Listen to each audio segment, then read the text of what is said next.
beloved Boss Mike Cervera. Dahil nga dito sa wika ni Congressman Luistro na tuloy-tuloy na, eto Tuloy na ang ang impeachment trial. yan. So mga kababayan, mangyayari na yan. Bakit kanyo? Nog-nog na libayan.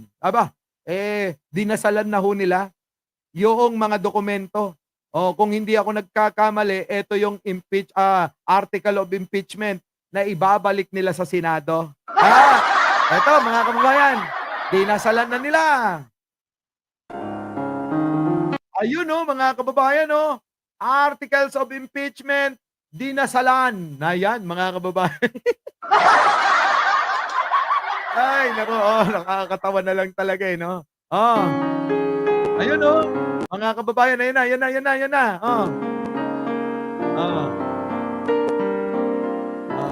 Ayan na mga kababayan, si Akop, si Luistro at iba pa. Yan na. I pity all themselves. Ganun pala mga kababayan, dinadasalan pala yan bago ipasa muli sa Senado, Vera, shout out. Eto na mga kababayan. So, eto ba'y nagpapakita na ng palatandaan na sana sa paghuhusga ng mga magiging hurado dito sa impeachment trial na isasagawa patungkol dito sa mga akusasyon kay Buday, mga kababayan, magiging holy talaga sila. Hindi huhuli. Holy. Opo. Kung si Bato huli, baka malamang sinyalis yun na uhulihin na siya ng ICC. Pero eto mga kababayan, holy. Bakit? Holy kasi mga kababayan, eto, dinasalan na po. At talaga namang meron pang prosesyon sila, sagrado, Themselves if they seek my face. Grabe mga kababayan ko, Inalay na. Inalay na kay bro itong mga ito na sana wag niyong babuyin, mga senador, Sana naman. Kasi ito sagrado po ito para sa mga Pilipino. Pera ng taong bayan na pinag-ambag-ambagan. Tapos binababoy nyo lang. Ngayon, wag nyong hintayin ang taong bayan na magalit. At ang taong bayan ang mismong magpalaya sa inyo mismo. Kapag sumugod, ang taong bayan nagkaisa para kayo ipababain, wala na kayong magagawa dyan. Malamang, sa susunod na panahon, kapag nangyari yon, etong mga senador, baka kumapit na kay Pangulong Bongbong. At sabihin, Pangulong Bongbong, lahat ng ipapagawa mo, susundin namin. Hindi yon ang gusto ni Pangulo. Kung hindi, ang gusto lang ng Pangulong Bongbong, mga kababayan, sundin ninyo yung sinumpaang tungkulin ninyo. Wala na kayong pag-uusapan. Wala naman siyang pakialam dyan.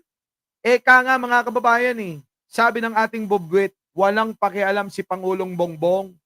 Ang gusto niya lang, gawin nyo lang yung trabaho ninyo. Yung naaayon sa Constitution. Hindi yung naninilbihan kayo na para bang asong tulad ni Baba na kung saan hilahin ay sumusunod siya. Di po ba mga kababayan? Tuloy! From their wicked ways. Yun I will hear from heaven and forgive their sin. Grabe mga kababayan, kailangan pa ng ganitong mga eksena para lang dito sa impeachment trial ni Sara. Hindi ba pwede mga kababayan gawin na lang yung trabaho para matapos na. Josephine Paramil, thank you naman. Oo, sana oil. Diba? Gawin na lang sana yung trabaho mga kababayan Jeffrey Giab at saka si Malina Kahigos, Miss Spiridon, Spiridon, Binyan, shout out. Kasi mga paring Gel, diba? Gerald, Apolinar, Midnight, Marie Chris, nandyan rin si Militan, nandyan na. So mga kababayan ko, Simple lang ho ang panawagan ni Pangulong Bongbong Marcos. Ang sinabi po niya, gawin niyo lang po ang inyong trabaho. Kami po dito ay nagmamasid lang. Sana'y ibigay ang karapatang mga obligasyon natin sa mamamayan. Sabi ni Pangulo yun na kung ano yung katotohanan, kung ano yung nararapat, ay siya nating dapat na inaalay sa sambayanan. Sabi ni Pangulo yun, ang katotohanan ang magpapalaya ni numan sa inaakusahan o sa mga biktimang mamamayan. Sabi ni Pangulo yun Di ba mga kababayan ko? Yun naman ang talagang totoo, Michael Alwag, di ba? Ang magpapalaya sa inaakusahan at mga biktimang mamamayan ay ang katotohanan na pinagkakait ng 18 senador na yan. Oh, pabor na pabor. Pabor kay kay Buday, pabor sa mamayang Pilipino. So paano, ano pa hinihintay ninyo? Bakit pinatagal-tagal nyo pa to? Oh, yan mga kababayan. Lamberto, ping-pong. Nag-ping-pong sila ng Senado at Kongreso, Miss Au. Oh. Pasok! I will hear from heaven and heal their land. Grabe oh.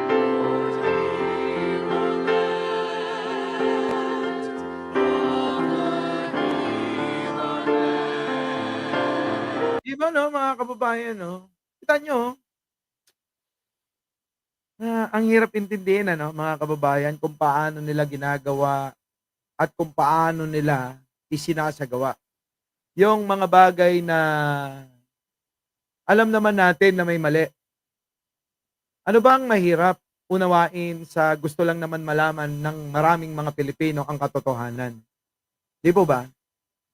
Ano po bang mali ron? Yun ang lagi kong tanong sa sarili ko minsan. Na bakit kailangan nila na pagtakpan at pigilin. Samantalang maraming nanawagan na ang gusto, ipakita lang kung ano ba talaga itong mga ilalagtad, ilalahad ng mga prosecutor na mga ebidensya. At mga kababayan, ano rin ang magiging depensa ng kampo ni Sara, ni Buday. Oh, yun lang naman mga kababayan ko 'Di ba sabi ni Pachuchay, kokonti pa lang yung nagla-like. Mga kababayan, oo, baka naman. Oh, wag niyo nang titipirin 'yan. Oh. Sige tuloy.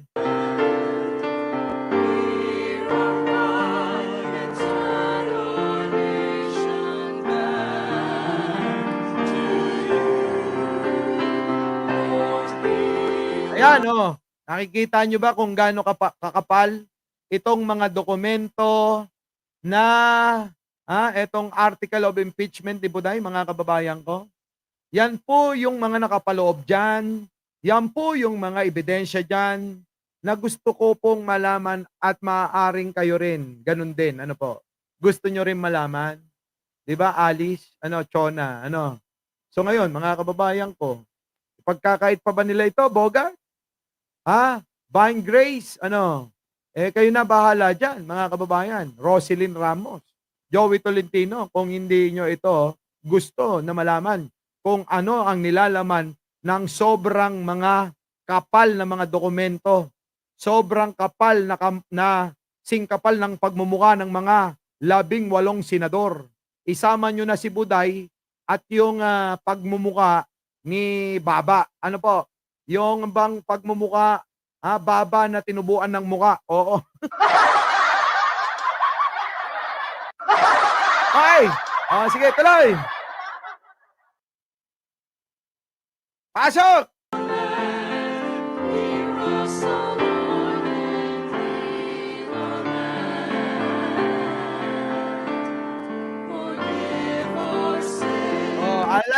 Binindisyonan na po, mga kababayan ko.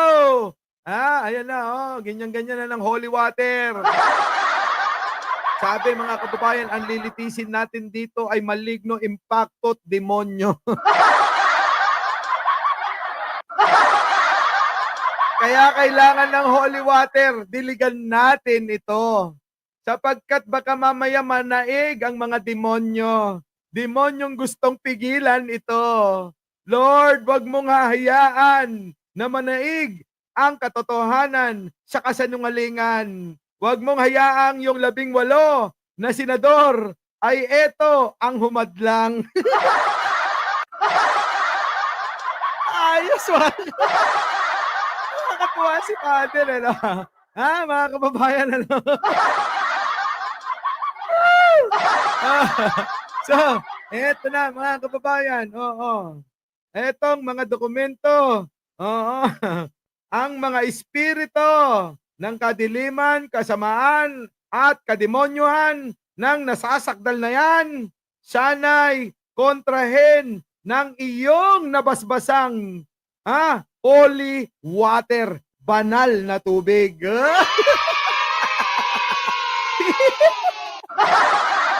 Ayos! Matindi, mga kababayan, ano? Dapat ganyan eh. Puta man, ang nasasakdal dyan, mga kababayan eh. Baka mayroong kakaibang kapangyarihan. Kaya mga kababayan, napapasunod niya yung 18 senador eh. Di ba? Eh baka mamaya, ayan, lagot ka, Buday. Pari na yung kumontra sa'yo. Para bang exorcist ito, hinahawaan mo o sinasaniban mo yung 18 senador. Kaya umaayon sa'yo. Oo, LD channel, live ulit tayo. Bawi-bawi tayo, bawi-bawi. Tuloy na. Mag-like na yung mga hindi pa nagla-like, ha? Sige na, eto na. Pasok! Ala ka. Nako. Nako, mga kababayan ko. So yan po ang kaganapan diyan sa mga article of impeachment na ibabalik uli sa Senado. Itutuloy na po dahil itong si Buday nabigyan na ho ng summons na kailangan niyang dumalo. Ang tanong, abangan natin. Dadalo kaya si Buday? Korte yan mga kababayan. So kapag hindi dumalo si Buday, tandaan nyo na, kailangan i-contempt. Opo, i-contempt ng court ng Senado para itong si Buday maiharap dyan sa Senado. Mga kababayan ko, ano? Eto na.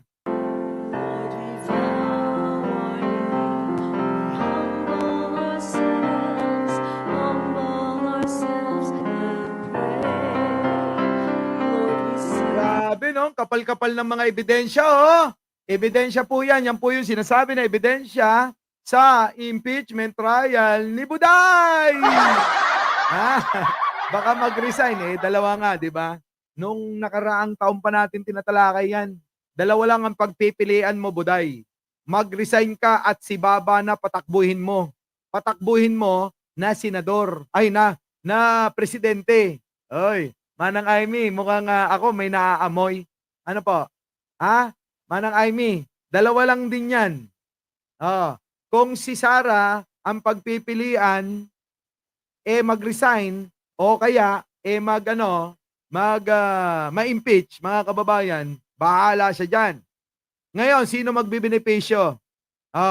Sino ang magbibenepisyo? Sino?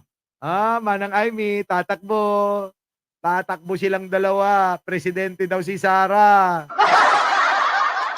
At Vice Presidente si Baba. So, tambalang, Bobo at Baba. Ay, nako. Mga kababayan. Kaya nga ito dapat matuloy na mga kababayan kasi ang tao galit na galit na. Kung ayaw litisin ng Senado si Sara Duterte, ang taong bayan ang maghahatol kay Sara Duterte. Yun! Convict! Eto na mga kababayan ko Yan na nga ba sinasabi? Ito, lagi ko rin sinasabi sa inyo. Baka nakakalimutan nyo lang, papaalala ko. Tama ka dyan, Alexandre. Oo, Bobo at saka Baba. Ha?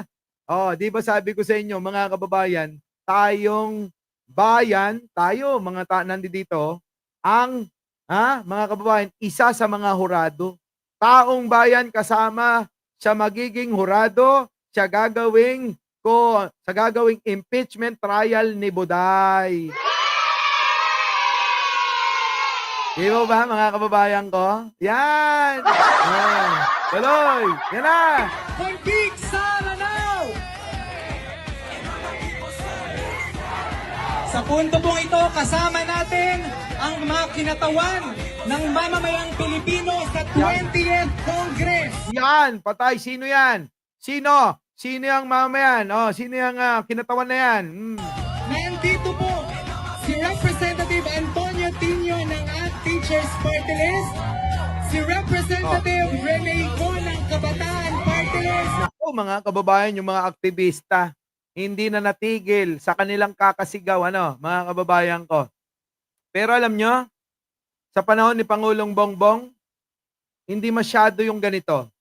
Ang nakakapagtaka, imbis na isigaw, si Pangulong Bongbong Marcos bumaba na, abay baliktad, yung Vice Presidente ang pinabababababa nila.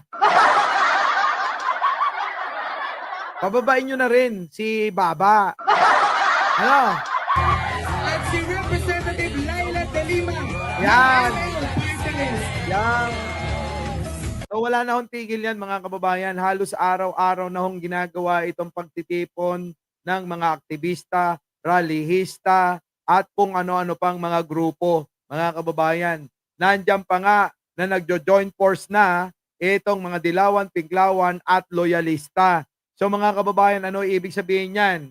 Ito po ay nagpapakita na dismayado ang maraming mamamayang Pilipino dito sa sinagawa at naging aksyon ng Senado sa pagpapabalik ng articles of impeachment ni Buday. Yan po yan. Kaya nagkakagulo. Our beloved Boss Mike, Boss Mike.